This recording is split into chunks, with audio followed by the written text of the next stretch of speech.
Bienvenidos a un nuevo capítulo del podcast 528, código 528. En el episodio pasado hablamos del sistema nervioso, de cómo ese motor que tenemos en el carro, como lo hemos estado definiendo, reacciona en nuestro cuerpo, cómo lo podemos regular. Dimos algunas herramientas, hablamos de vivencias y de situaciones en las que nosotras nos hemos sentido un poco cuando nuestro sistema nervioso no está regulado. Hoy nosotros vamos a volver a tomar ese mismo ejemplo, vamos a volver a mirar ese carro, pero vamos a hablar del personaje. Vamos a hablar de cómo ese personaje aprendió a manejar, cómo nosotros hemos identificado ese personaje, cuando nos hemos dado cuenta de que está ese personaje. Y bueno, Josie, bienvenida. Gracias, Yami. El capítulo de hoy va a estar muy interesante porque vamos a comentar, pues ya como lo decía en la introducción, un poco cómo es ese personaje, cómo se creó ese personaje, desde dónde salió, quién le enseñó, ¿no? Y a veces porque se siente que todavía tiene el control y parece que hay solo uno, pero hay más de uno, ¿no? Mira, parte es bien interesante porque nosotros, los seres humanos, nos identificamos mucho con ese personaje, que es el chofer que va manejando nuestro carro, ¿no? Creo que tenemos la slide, exactamente, vemos aquí la misma slide del viaje de tu vida. Ese es el chofer.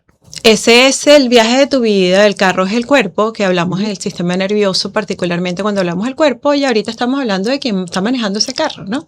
Y realmente es como nuestra personalidad. Y nosotros nos identificamos con la personalidad. ¿Qué decimos? Es que yo soy nerviosa, yo soy muy energética, yo soy a lo mejor muy competente. O vemos una persona y decimos, ay, bueno, es que él es súper chistoso, ¿no? Y creemos que eso es realmente todo lo que somos. Y realmente es una estrategia de adaptación. Nosotros vamos desarrollando estrategias y nos vamos adaptando al ambiente donde estamos viviendo, donde ese carro va pasando por la carretera. Y son realmente personajes aprendidos, no realmente es todo lo que somos. Y eso, diferenciarlo y darnos cuenta de que existe un personaje y por qué creamos el personaje es una parte bien importante para empezar a vivir de una manera distinta. Y que no hay solo uno. Y no hay solo uno. Eso fue para mí un gran descubrimiento. Sí. No hay solo un personaje. Bueno, y yo creo que nosotros hemos hablado mucho de este tema y yo te pregunto a ti, ahora que ya conoces un poquito más sobre qué significa un personaje, si tú tienes ya como descifrado qué personaje, y quiero que hablemos de cuando eras pequeña, utilizabas más en tu vida. Sí, a mí me tomó un tiempo como entender esto y verlo en mí, ¿no? Como identificarlo. Yo tuve una infancia complicada, o sea, yo tuve experiencias que me traumaron en mi infancia y entonces yo vivía completamente desconectada. Yo creé una fantasía. Entonces yo creé una fantasía y yo vivía en esa fantasía. Entonces yo no sabía que era un personaje que crea una fantasía para desconectarse. Yo no tenía ni idea de que eso podía ser un personaje. Y de repente volvía a este 3D, ¿no? A la vivencia, no, me conectaba, me desconectaba. Pero yo nunca me imaginé que era un personaje. Yo sentía que era normal. Sí sentía que era mi personalidad y que yo era diferente a los demás. Veía que los demás estaban siempre más atentos, más presentes en el día a día. Esto me daba, por ejemplo, a mí la incapacidad de poder estar atenta en clase, de ser buena estudiante, de entender, de leer un libro y entenderlo.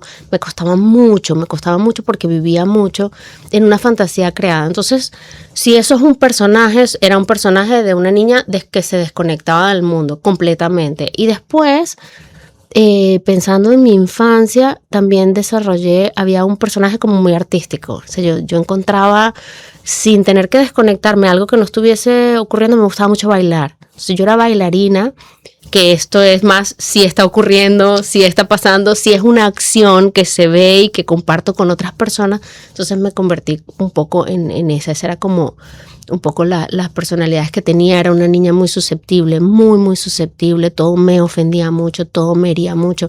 Entonces yo creo que así más o menos iba en la infancia sin saber que estos eran personajes. Solamente pensaba que esta era mi personalidad. O sea, yo pensaba esto es lo que hay y así soy. Es que esta soy yo, es mi personalidad. Bueno, es que pasa... yo tengo un ejemplo también de cuando yo era niña. Yo, por ejemplo, sea, desde niña era una persona que hacía las cosas muy bien, que era independiente y que era, o sea, me gustaba hacer las cosas solas, pero realmente cada vez que yo hacía eso recibía como mucha aprobación en mi casa. Entonces era, qué maravilla, ella lo hace sola, mira qué bien lo hace. Eso era lo que yo oía generalmente cuando era chiquita. Y claro, es aprobación. Y no es que estuviese mal que me lo dijeran, todo lo contrario, está bien que te aprueben los comportamientos. El problema es que yo inferí, y ahora me doy cuenta de eso, en ese momento no me daba cuenta, que aprobación era igual a amor. Entonces, de alguna manera, entonces sigo haciendo las cosas bien, sigo haciendo las cosas sola. Y se convierte en eso, esa estrategia, que fue una estrategia en ese momento, porque como niña estás buscando el amor de tus padres, se convierte en una forma de vivir. ¿Y qué me pasó a mí cuando fue? Hoy en día que lo veo hacia atrás completo, en ese momento no estaba. Fui creciendo y esa estrategia, esa forma de ser me funcionó súper bien para los estudios, me funcionó súper bien para mi carrera ejecutiva y lo que no me daba cuenta era el precio que estaba pagando por eso. Porque es que lo tenía que hacer bien y lo tenía que hacer sola y tenía que hacerlo maravillosamente. Era una palabra que maravilloso como lo haces, ¿no? Y en qué se me formó cuando voy para atrás, en un estrés muy grande. Que luego somaticé. Entonces, y que además dijiste algo interesante que tú dices, estabas buscando validación, o sea, tú buscabas amor y recibías validación y entendías o distorsionaste validación con amor. Y eso es una de las cosas que pasa. Bueno, y lo que te digo, me dio además, somatizaba, y yo ahorita veo para atrás, wow, yo vivía con gastritis, vivía con dermatitis. Entonces ese es el precio que pagamos un poco por eso. Y lo que me pregunta, la parte de cómo veía una cosa y la otra. Todos los niños están buscando aprobación, están buscando validación, están buscando pertenecer, están buscando de sus seres queridos, generalmente de papá y mamá, justamente eso, sentirse seguros. Entonces esa es la manera de cómo ese chofer aprende a manejar, está buscando estrategias. Bueno, ¿cómo se crea el chofer que maneja el carro, ¿no? O sea, ¿cómo se crea ese chofer? Todos los niños, yo recuerdo a mis hijos, que me hace mucha gracia y creo que todos de niños lo hacemos. Mamá, mírame cómo hago esto. Mamá, mírame, pero mírame, me estás mirando. Yo con mis hijos me río mucho de eso porque ellos se la pasaban, pero mírame, pero no me estás viendo. Entonces, ese es como que ahí es donde dice, esto le gusta a mi mamá, esto no le gusta a mi mamá, esto le gusta. Claro. Entonces ahí es donde cómo se crean esos personajes. Este personaje me sirve. Entonces, si este personaje maneja el carro, voy bien. Claro. Estoy querido. Si ese niño y esos hijos tuyos estaban todo el tiempo tratando de que tú lo miraras y de repente hacían algo que tú solo lo mirabas sin que ellos tener que decirte, mírame. Es decir, hacían un chiste o hacían una pirueta de ballet y tú le miraste y dijiste, ay, claro, qué bella, entonces sigo bailando ballet todo el tiempo. Porque ¿qué hacen ellos? Hacemos como seres humanos, observamos, sentimos, lees el ambiente y empiezas a aprender a encajar, a pertenecer, a recibir esa aprobación. Creo que tenemos una lámina, no sé si es la de cómo aprendió a manejar ese chofer, que justamente lo explica, de pertenencia, y la lámina 2, rechazo, porque también existe el rechazo, o sea, puede haber la validación o puede haber el rechazo. Entonces, cuando se genera el rechazo, por ejemplo, que yo te explicaba esto, que yo era muy susceptible, de, es que ella es muy susceptible, es que ella llora mucho, es que todo le afecta, es que no sé qué, entonces uno aprende como a esconder sus emociones, pensando que no, me van a rechazar si me expongo, ¿no? Es justamente eso, tú vas observando, vas sintiendo y empiezas a desarrollar una estrategia. Es una estrategia de adaptación.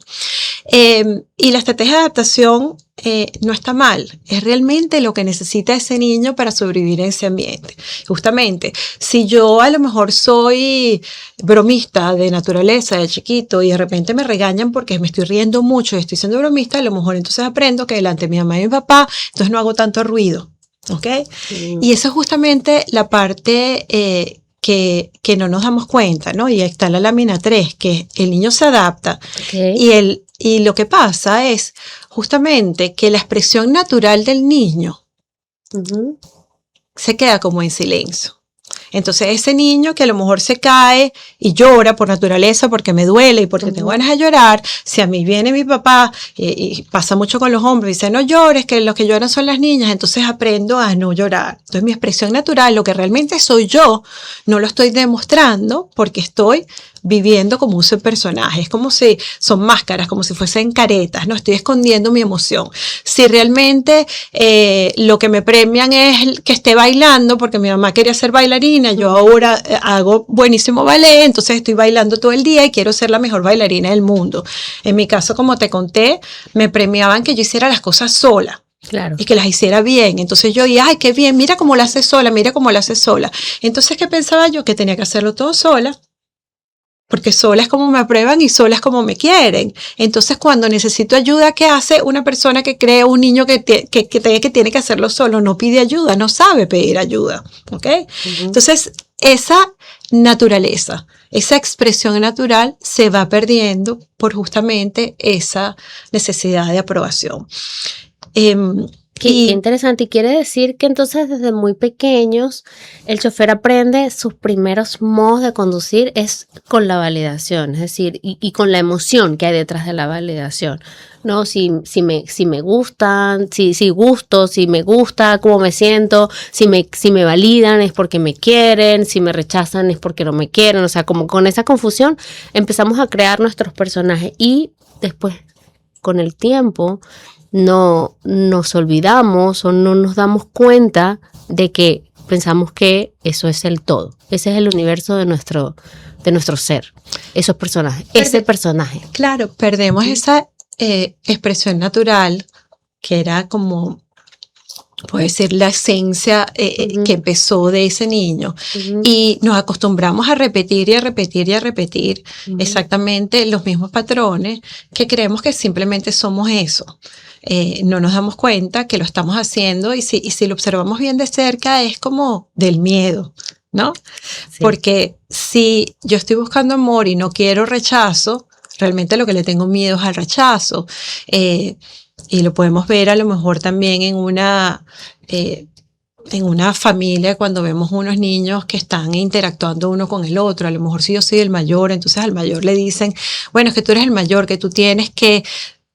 Él es chiquito y él no entiende, tú tienes que entender, el hermano mayor, esa gran responsabilidad. Y generalmente esos hermanos mayores son a lo mejor más tranquilos, no se permiten expresar completamente las emociones. El segundo, muchas veces, a veces pasa distinto, pero muchas veces a lo mejor el segundo puede ser llorón o tremendo y el hermano mayor está como detrás, como cuidándolo. ¿Por qué? Porque lo que yo soy, eso se acostumbró a que eso es lo que él tiene que hacer porque infirió y asumió que eso era amor, que eso era aprobación, que eso era aceptación.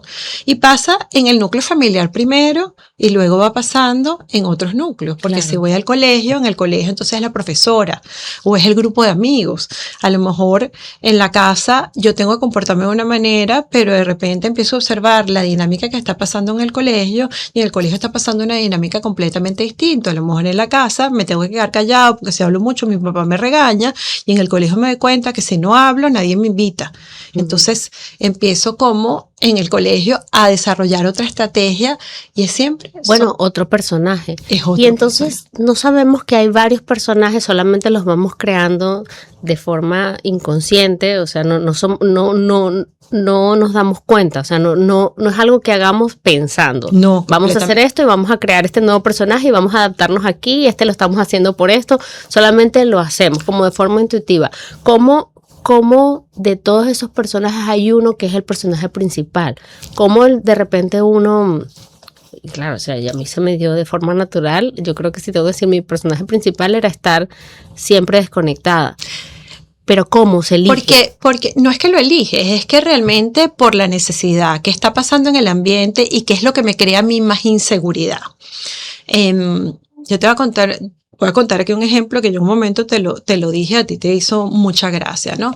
Yo viví en un ambiente, realmente de chiquita era bien sensible, conectada con mis emociones, lloraba por las cosas y me crío en un ambiente donde hay muchos varones, está mi hermano y están mis primos. Y a mí me los varones se burlan porque lloro, si me da miedo, ahí tiene miedo, 200.000 sobrenombres, y era, yo muy chiquita, me recuerdo siempre como que me rechazaban, que lloraba, y yo iba a casa de mi mamá a decirle, mamá, no quieren jugar conmigo, mamá, se burlaron de mí, mamá, cualquier cosa. Y mi mamá me contestaba, bueno, deja de llorar, se están burlando porque lloras, se están burlando porque no le digas que tienes miedo. O sea, el feedback que me daba ella era, si tú demuestras tus emociones, ellos se van a burlar más. Y es lo típico que pasa con los niños, ¿no? El propio que sabe cuál es el punto débil y es lo que pasa mucho con el bullying. Veo el punto débil de él y ahí por ahí es donde me meto y lo fastidio. Eso era lo que me pasaba a mí en el día a día. Me decían que no llorara y de repente ella me lo decía y empecé a darme cuenta que si yo no lloraba o no decía las cosas, me respetaban más, no se burlaban y me invitaban. Entonces que empiezo por inseguridad, por sentirme aceptada, empiezo a repetir ese personaje. Y pasaba el día jugando, haciendo miles de cosas de varones, me convierto en lo que llaman en Estados Unidos un tomboy. Y pasaba el día así, pero me daba miedo, me decían cosas y me daban ganas de llorar, pero me aguantaba, porque si no me iban a rechazar. ¿Qué pasaba en la noche? En el momento que yo oía que llegaba mi papá y oía el carro y oía que se abría la puerta, salía corriendo y me sentaba en la puerta de mi cuarto a llorar. Sí, qué gracioso. Tú me lo contaste y dices, Dios mío, no puede ser. Pero tú dices, y tú lo ves, y yo en un momento decía, bueno, pero qué manipuladora. Cuando me acordaba esa imagen sin entender lo que son los personajes y por qué nos comportamos de cierta manera. Y después empecé a entender, dije, wow, no era manipulación. Yo tenía ganas de llorar todo el día. Yo tenía ganas de decir, tengo miedo. Y que alguien te abrazara. Y que alguien me abrazara. Pero ¿qué pasó? Y él llegaba, me abrazaba, me consentía, ¿qué te pasó? Porque, y si mi hermano me había dicho, no sé, gallina remojada, que me decía gallina remojada, iba y decía, no le digas a tu hermana gallina remojada. Yo me sentía protegida, me sentía amada, me sentía segura, como para expresar realmente lo que yo tenía por dentro. Pero ¿qué pasó? Luego fui creciendo y lo que yo no me di cuenta es que repetí tanto esa conducta que me convertí en una mujer. Si yo me veía afuera y decía, no, yo no soy miedosa, yo no soy sensible, yo no lloro tanto, una cantidad de cosas, y cualquier persona que me conocía, lo que iba a ver era eso, lo que iba a ver, ese personaje que yo tuve que repetir, y llegó un momento que se volvió mi personaje principal. Y no es que no tuviese el otro, porque con mi papá a lo mejor podía ser sensible, o luego conseguí una amiga con la que puedo ser sensible y puedo ser realmente lo que uno dice, bueno, soy yo. Pero el principal es el que más repite y viene más de tu inseguridad. Eso no quiere decir... Desde la mayor inseguridad es de donde sale el personaje principal. Desde donde te sientes menos seguro. Wow, qué interesante. O sea, o el que consigue más validación, porque en este caso tú adoptaste como personaje principal, por lo que estás explicando, la que lo hace todo sola, la que lo resuelve todo sola, en vez de la que llora detrás de la puerta de la casa para que el papá la abrace, ¿no? Claro, porque de más pequeño... lo que te da más seguridad es lo que te están diciendo tus papás, o sea que cuando te quitan eso, cuando te quitan el cariño, entonces te sientes insegura porque te quitaron el cariño. Entonces, cuando eres más chiquita todavía influye más esa validación, y sobre todo de los padres. Cuando vas creciendo empiezas a ver otros personajes afuera, o sea, otras interacciones que le vas dando importancia, y por eso es que empiezas a crear también otros personajes. De esos personajes hay varios, y nosotros creo que tenemos una lámina también de no solo un chofer, sino varios personajes, que hay personajes que son como típicos o como comunes, y entonces que uno después, cuando empieza a mirar esto de los personajes, cuando yo empecé a descubrir todo este mundo y empecé a analizar esta parte de la psicología, ¿no? Es decir, es que no soy ese personaje no es solamente mío, es un personaje que tiene más de una persona. Hay unos personajes como que son típicos, ¿no? Que son personajes que se repiten. Es como en el común de la conciencia colectiva, ¿verdad? De que se repiten ciertos personajes. Por ejemplo, ese personaje que tú hablaste, nosotros creo que tenemos una lámina de un personaje ejemplo, que es Miranda Priestly, que es la protagonista del Diablo Viste de Prada. Esta es la fuerte. Entonces esta fuerte sería como tú, ¿no? Sería como la que todo lo hace, la que todo lo puede, la que no necesita ayuda de nadie, la que es insensible, parece que es una mujer que jamás llora, y después hay unas escenas en la película, creo que en la primera, en donde se ve que ella está teniendo problemas en su vida personal y también está en esa parte como emocional, pero lo que muestra el personaje principal es: yo no necesito de nadie, yo soy la fuerte, a mí nadie me quita el trono. Claro, y hay grados del personaje, ¿no? Porque esa misma fuerte a lo mejor, y tiene que otra vez, dependiendo de la inseguridad, que tan inseguro me siento, puedo ser un poquito fuerte o tengo que ser súper fuerte y más fuerte que todo el mundo. Y en esa, este personaje en particular, de Miranda, es exactamente eso, ¿no? Yo tomo las decisiones, una energía muy masculina, en el sentido de que soy sola, soy fuerte, estoy segura de lo que estoy haciendo, no necesito ayuda, ni pido la opinión de nadie, porque yo sé que es exactamente lo que quiero y sé más que todo el mundo, ¿no? Y esa fuerte, como te digo, puede ir en grados. Yo tenía, a lo mejor no ese grado pero sí, tenía que ser, lo puedo hacer sola, soy independiente.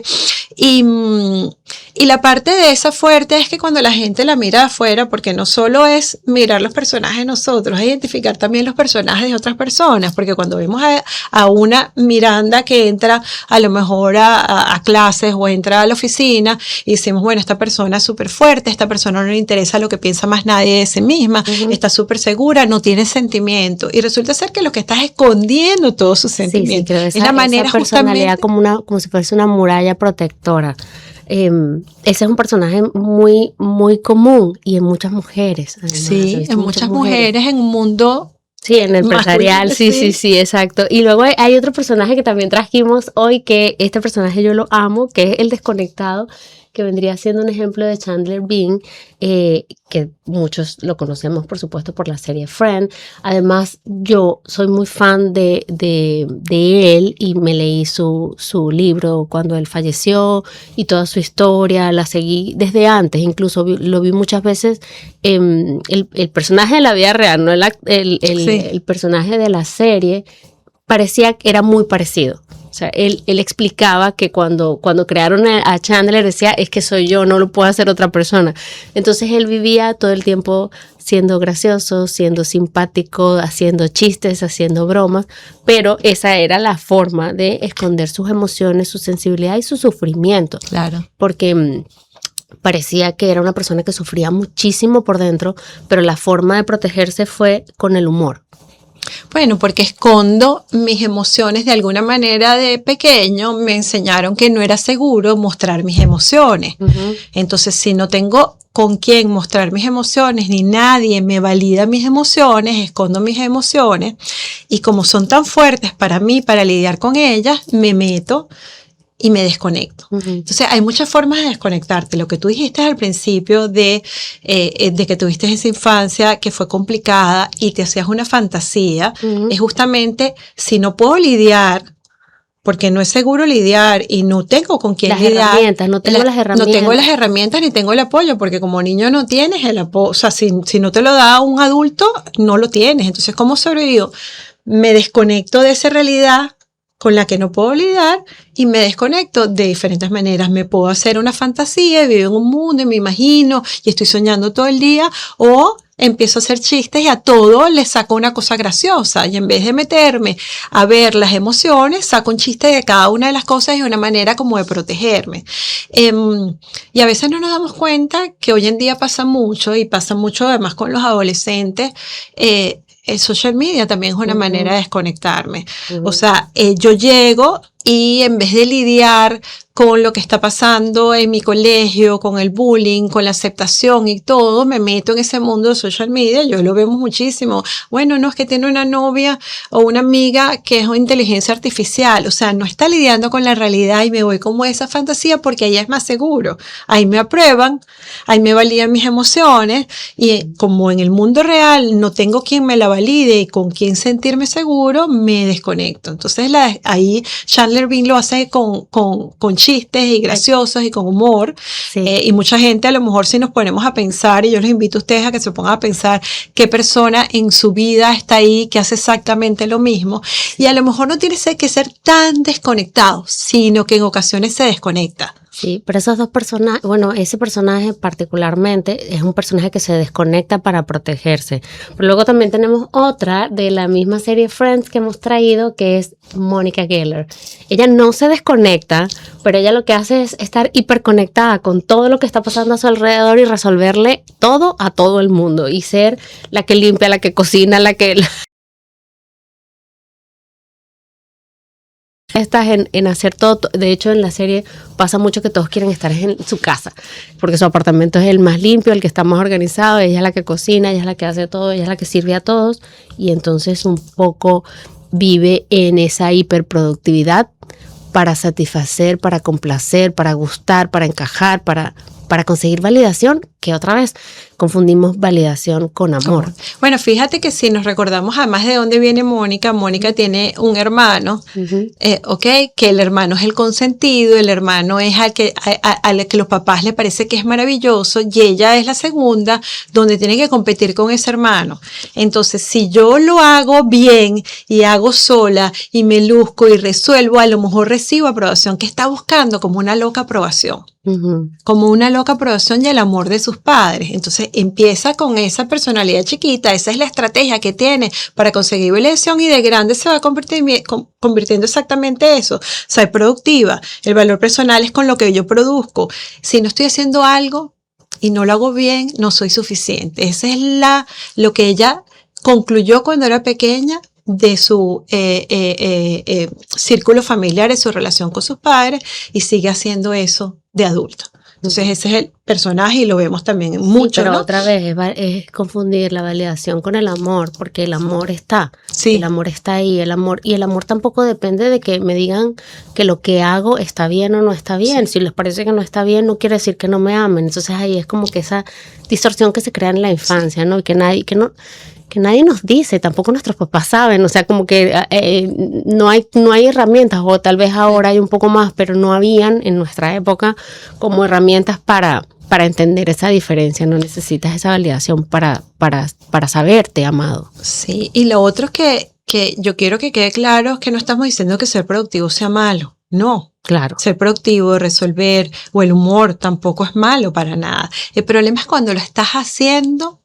¿Desde dónde lo haces? Desde el miedo. ¿Dónde lo para haces? Protegerme. Ok, soy productiva porque si no soy productiva no me validan y no me quieren. Si estoy buscando validación, porque una cosa es que tú decidas ser productiva para ti misma y otra cosa es que seas productiva y necesites ser productiva porque si no sientes que no vale o que no te van a reconocer. Entonces, ¿de dónde viene lo que estamos haciendo? Cuando no es estrategia para defenderme, para encajar y para que me aprueben, es donde tenemos que mirarnos y entender que ese es el personaje.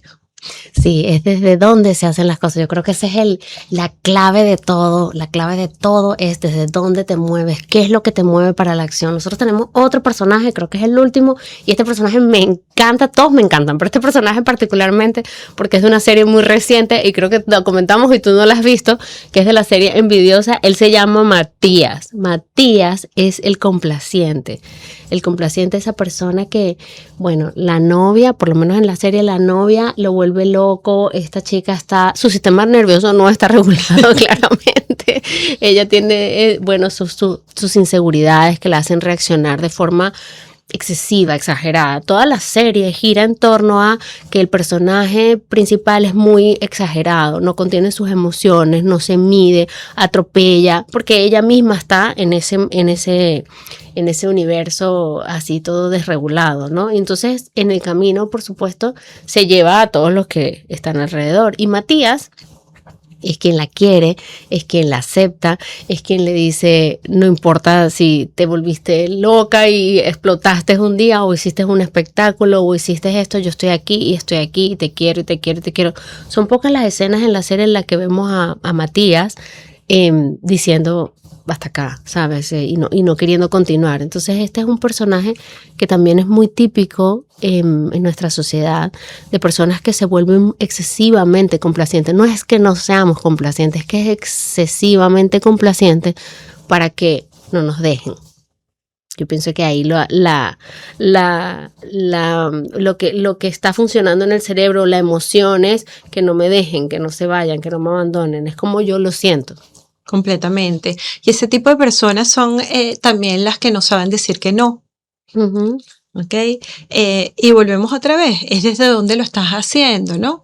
Uh-huh. ¿Por qué? Porque no digo que no, porque si digo que no, no me van a querer. Uh-huh. Entonces, si es con una pareja, soy complaciente con la pareja, pero a lo mejor en el círculo del trabajo también le digo que sí a todo el mundo, Uh-huh.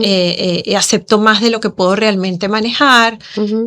porque quiero que todo el mundo esté bien. Porque si todos ellos están bien, todos ellos me van a querer, me van a aceptar. Entonces otra vez viene del temor y viene del miedo. Y al final, Yami, yo creo que lo importante aquí es justamente nosotros mismos hacer esa autoevaluación, ¿no? Darnos cuenta de cómo nos comportamos en el día a día y desde dónde viene ese comportamiento. ¿Lo estoy haciendo realmente porque yo quiero? Uh-huh. O sea, voy a salir esta noche y voy a ir a esta fiesta realmente porque eso es lo que me provoca. Yo estoy un día muy alegre y me provoca salir. O es porque si yo no voy a esta fiesta, siento que me van a dejar por fuera y la próxima no me van a invitar. Uh-huh. Y son cositas como a lo mejor que no le prestamos mucha importancia, pero si evaluamos el día y lo que estamos haciendo, empezamos a descubrir qué personaje más es el que más estamos repitiendo. Uh-huh. Y generalmente eso que más repetimos es justamente ese personaje principal y entender de dónde viene. Y de esa manera empieza como un poquito, te da un poquito como de libertad. En un momento que tú le pones nombre a ese personaje, empiezas a entender ese personaje y te puedes separar del personaje. Porque como dijimos antes, los personajes tienen un costo. Y es un costo generalmente pues de emocional, es un costo de energético. Somatización. Cuando nosotros estamos viviendo como esa parte como falsa y desde el miedo estamos generando mucho estrés, ¿ok? Y generalmente lo somatizamos. Uh-huh. Y luego, más adelante en nuestra vida, vemos lo que son las consecuencias de eso. O nos cansamos o pasamos de ser extremadamente complacientes y ya estamos tan cansados de seguir haciendo ese personaje que de repente nos da un ataque de rebeldía y no queremos complacer a nadie y le quedamos mal a todo el mundo. Entonces, no hay una manera como de quedarte ahí y uh-huh. que al final venga paz y venga salud. Uh-huh. Entonces es súper importante identificar eso. Y yo les digo a las personas, pregúntense si todavía no saben quién es el personaje, con quién ustedes a lo mejor tienen una relación que tú dices, ay, es que, y ese es típico comentario de nosotros, oye, es con esta persona yo me siento que puedo ser yo, inconscientemente, si yo me siento con esta persona que yo puedo ser yo, ¿quién estoy siendo? Con todas las otras personas. Entonces ese que estoy siendo con todas las otras personas probablemente es ese personaje principal. Interesante, habría que preguntarse quién soy yo y si soy todos, porque quién soy yo también incluye esos personajes, porque no estamos diciendo que esos personajes sean malos.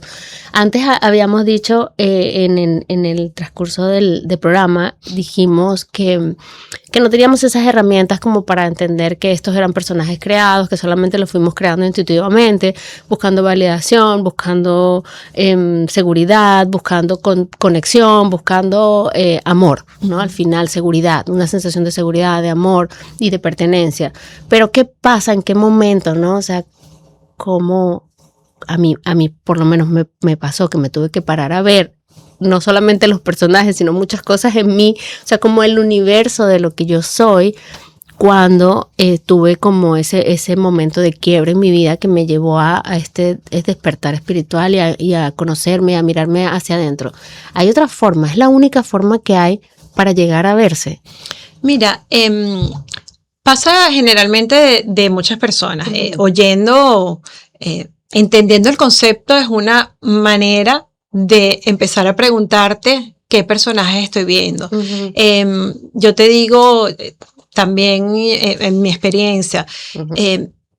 a mí me pasó, y yo lo conté un poquito al principio, yo tuve este accidente donde estaba bastante limitada, me sentía muy mal, pararme me daba vértigo, tenía unos dolores horribles, y estoy acostumbrada a ese personaje que hablé de hacerlo absolutamente todo sola, y de repente me sentía malísimo, mis amigas me llamaban y me decían, ¿necesitas ayuda? ¿Necesitas que vaya al mercado? Y yo, ¿qué les decía? No, yo estoy bien, no te preocupes. Y me iba al mercado, o sea, primero no tenía nada que comer en la casa, y cuando me iba al mercado, en la primera vuelta me daba vértigo y casi que me desmayaba y me tenía que agarrar, me sentaba repitiendo todo el tiempo ese personaje. ¿Qué me pasó a mí? Me empecé a sentir cada vez peor. Y cuando ya me sentí que ya no podía hacer más nada, fue que realmente es como donde vino mi momento de quiebre y mi reacción. No tienes que esperar a llegar a ese momento de quiebre. La gente naturalmente llega a un momento de quiebre donde empieza a darse cuenta que estoy haciendo yo, que me está llevando a esta enfermedad, a este estrés, a esta pelea con mi pareja, a este problema con mi mamá. Y es un momento donde empezamos a reflexionar, donde a veces estamos en terapia y empezamos a entender por qué estamos haciendo las cosas, ¿no?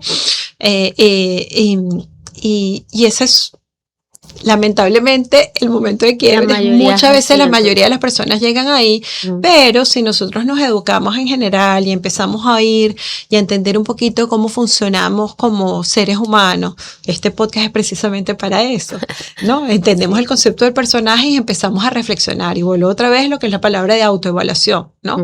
Preguntarme y hacer como un resumen al final del día de cómo fue mi día, qué fue lo que hice, por qué me salí tanto a lo mejor de mis casillas, es el sistema nervioso, es el personaje que estoy cansada de, estoy súper agotada porque me estoy comportando de esta manera. Bueno, pienso que, escuchándote, pienso que es, no tienes que llegar hasta quebrarte, pero si sientes que ese personaje principal ya no, con las condiciones nuevas ya no da, o sea, no encaja, no está funcionando. Entonces ahí es donde empieza como esa fricción fuerte, decir, porque lo que estás explicando, si yo soy la que todo lo puede, pero es que ahora estoy enferma, no puedo ser la que todo lo puede. Entonces cuando ya ese personaje no encaja con la realidad y no lo aceptas o no lo ves, te va a seguir llevando hasta que te quiebras, ¿no? Hasta que llega un momento que sí o sí, y es cuando mucha gente dice, sí o sí la vida te obliga a parar. Bueno, o no quieres ver que ya ese personaje no funciona, y entonces hay que ver un poco más a nivel amplio. Entonces un poco lo que sacamos de reflexión de todo esto para todos los que nos están escuchando es que el personaje te ayuda a hacer, a trabajar, te ayuda a relacionarte con tu familia, con tus seres queridos. Los personajes que tienes integrados en tu ser, en tu esencia, en quien tú eres a día de hoy, son muy útiles, son súper buenos.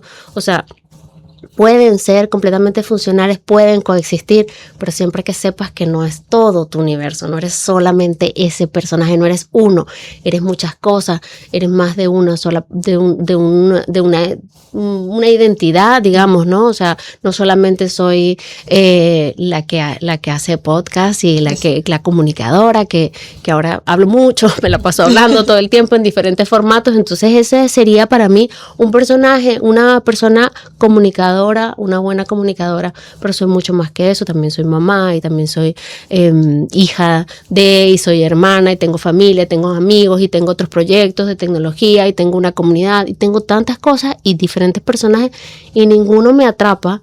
Y entonces, como ninguno me atrapa, me puedo ir adaptando. Y creo que es un poco el mensaje de este podcast, ¿no? Sí, es que la libertad está no en eliminar a ninguno de tus personajes, sino no dejar que ninguno de tus personajes te maneje la vida. Aquí hay una slide que lo dice. La libertad no es eliminar tus personajes, es que ninguno de ellos tenga que dirigir tu vida por sí solo. Justamente eso, eres mucho más que ese personaje, y el camino a descubrir justamente quién eres es muy hermoso, y de eso vamos a hablar en el próximo episodio. Sí, el próximo episodio no se lo pueden perder. Para todos los que nos están escuchando, el próximo episodio es muy interesante, porque además nosotros cuando lo estábamos organizando yo me emocioné mucho, lo queríamos hacer, teníamos que tratar de acortarlo, porque ahí vamos a llegar a esta nueva capa de cómo entonces empezamos nosotros a salir de todos estos personajes y a mirarnos desde afuera hacia adentro, y a ver que somos un poco más de lo que creemos inicialmente, y de lo que en nuestra infancia y nuestra adolescencia empezamos a crear como identidad única. Así que no se lo pierdan. Muchas gracias, Josie. Aquí seguimos y vamos a seguir compartiendo no solamente herramientas, sino historias nuestras, que es como nosotros hemos aprendido, esperando que a todos los que nos están escuchando, que si estás aquí y sigues escuchando el Código 528 es porque algo de esto te está llamando, y nosotros te invitamos como siempre a que no nos creas, a que encuentres dentro de ti qué te resuena, busques información adicional y busques tus propias historias y tus propios personajes.